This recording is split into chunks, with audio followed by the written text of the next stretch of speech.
আপনাদের সকলকে ধন্যবাদ আজকের গণমিছিল কর্মসূচি সফল করার জন্য। আপনারা জানেন গণঅভ্যুত্থানের পরে জাতীয় নাগরিক পার্টি এনসিপি বিচার সংস্কার ও গণপরিষদের নির্বাচনের দাবিতে ক্রমাগতভাবে রাস্তায় ছিল। আপনারা দেখেছেন বিচার সংস্কার নিয়ে এনসিপি তার অবস্থান অটল রেখেছে বিধায় আজকে বাংলাদেশে যেটা অসম্ভব ছিল, খুনি হাসিনার বিচারের রায় আমরা পেয়েছি।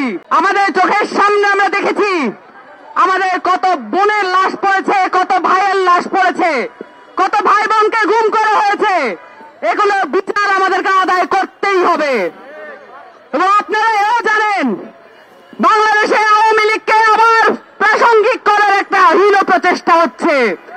আপনারা এও জানেন এই নির্বাচনে জাতীয় পার্টি অংশগ্রহণ করবে, এই ধরনের হীন প্রচেষ্টাও চলছে।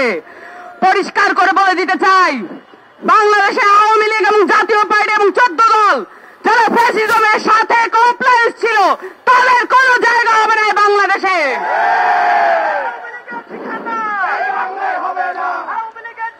ফাঁসির রায় হয়েছে, পরিষ্কার করে বলে দিতে চাই, ইন্ডিয়া শুধু না কোন দেশ বাংলাদেশে এই ফাঁসির রায় থেকে রক্ষা করতে পারবে না হাসিনাকে। অবিলম্বে হাসিনাকে দেশে এনে ফাঁসির মুখোমুখি করতে হবে। 14 দলকে কোনোভাবেই নির্বাচনে অংশগ্রহণ করতে দেওয়া যাবে না।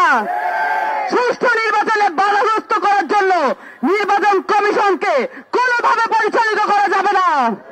আপনাদের সকলকে ময়দান না ছাড়ার, রাজপথ না ছাড়ার আহ্বান জানিয়ে শেষ করছি।